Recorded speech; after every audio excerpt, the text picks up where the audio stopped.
Assalamualaikum warahmatullahi wabarakatuh. Perkenalkan, nama saya Naila Riela Putri dengan NPM 2461607. Pada kesempatan kali ini saya akan mempresentasikan artikel yang berjudul Langkah New Zealand dalam menanggapi AUKUS Pilar 2, Analisis Kebijakan Luar Negeri New Zealand. Artikel ini dilatar belakangi oleh perkembangan dinamika keamanan di kawasan Indo-Pasifik yang dalam beberapa tahun terakhir menunjukkan kondisi yang semakin kompleks dan tidak stabil.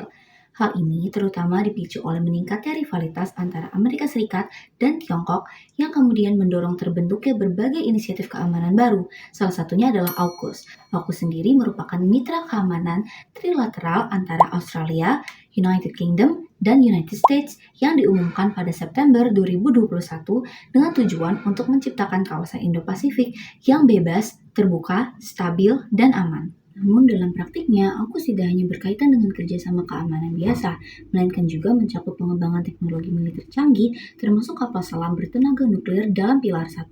Disinilah posisi New Zealand menjadi menarik untuk dikaji.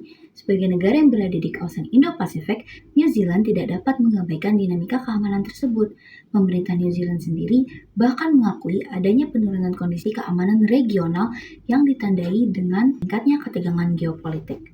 Di sisi lain, New Zealand memiliki komitmen kuat terhadap kebijakan bebas nuklir yang sudah menjadi bagian dari identitas nasionalnya. Hal ini membuat keterlibatan penuh dalam AUKUS, khususnya pada aspek nuklir, menjadi sangat terbatas. Oleh karena itu, muncul alternatif keterlibatan melalui AUKUS Pilar 2 yang berfokus pada kerjasama teknologi non-nuklir seperti keamanan siber, kecerdasan buatan, serta teknologi canggih lainnya. Selain itu, Pilar 2 juga memberikan peluang bagi negara seperti New Zealand untuk memperoleh akses terhadap teleekonomi yang lebih besar, jaringan ilmuwan yang luas, serta pembagian risiko dalam riset dan pengembangan teknologi. Dengan latar belakang tersebut, artikel ini bertujuan untuk menganalisis bagaimana langkah dan kebijakan luar negeri New Zealand dalam merespon AUKUS, khususnya pada Pilar 2 di tengah tekanan eksternal dan dinamika keamanan domestik yang memengaruhi pengambilan kebijakan. Dalam pembahasan, artikel ini menjelaskan bahwa kebijakan luar negeri New Zealand dalam merespons AUKUS menunjukkan upaya penyeimbangan antara kebutuhan keamanan dan nilai-nilai yang telah lama dianut, terutama kebijakan bebas nuklir yang dimiliki oleh New Zealand. Tujuan utama dari kebijakan ini adalah menjaga stabilitas dan keamanan kawasan Indo-Pasifik sekaligus memperkuat hubungan strategis dengan sekutu tradisional seperti Australia, Inggris, dan Amerika Serikat. Kedekatan historis dengan negara-negara tersebut menjadi faktor penting yang mendorong New Zealand untuk tetap terlibat dalam dinamika keamanan global, termasuk melalui interoperabilitas militer dan kerjasama teknologi. Untuk mencapai tujuan tersebut, New Zealand menggunakan berbagai instrumen kebijakan luar negeri yang bersifat diplomatik, strategis, dan berbasis kerjasama.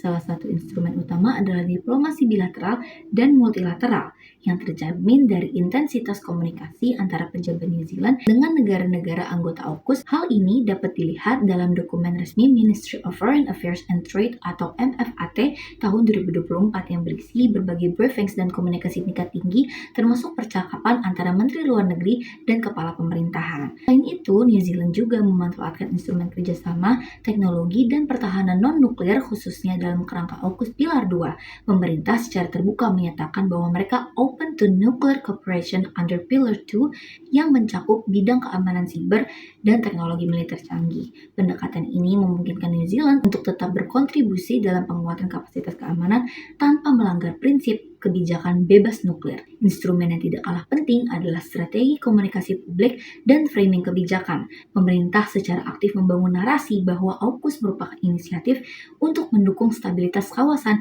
dan tidak bertentangan dengan prinsip nuclear free. Hal ini terlihat dari berbagai talking points yang disiapkan oleh pejabat pemerintah ketika berinteraksi dengan media maupun mitra internasional, sehingga legitimasi kebijakan tetap terjaga baik di tingkat domestik maupun internasional. Proses kebijakan luar negeri New Zealand dapat dianalisis melalui beberapa tahapan. Dalam tahap framing, pemerintah tidak melihat AUKUS sebagai aliansi militer nuklir, melainkan sebagai a significant development for the wider region, yang berkaitan dengan upaya menjaga stabilitas kawasan Indo-Pasifik. Pernyataan seperti New Zealand will remain proudly nuclear free digunakan untuk menegaskan bahwa keterlibatan dalam AUKUS khususnya pada Pilar 2 tidak bertentangan dengan identitas nasional. Selanjutnya, dalam tahap agenda setting, isu keterlibatan dalam AUKUS tidak muncul secara tiba-tiba, melainkan merupakan hasil dari kombinasi faktor eksternal dan domestik. Dari sisi eksternal, terdapat pengakuan pemerintah mengenai deterioration in the geostrategic security situation di kawasan Indo-Pasifik. Dari sisi domestik, pergantian pemerintah pada November 2023 yang dipimpin oleh Christopher Luxon membawa kecenderungan yang lebih terbuka terhadap kerjasama keamanan dengan negara barat.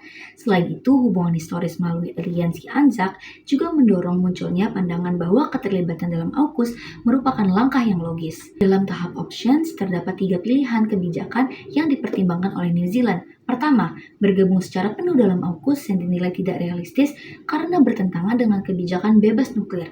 Dan yang kedua, berpartisipasi secara terbatas dalam AUKUS Pilar 2 yang menjadi opsi paling memungkinkan karena hanya berfokus pada kerjasama non-nuklir.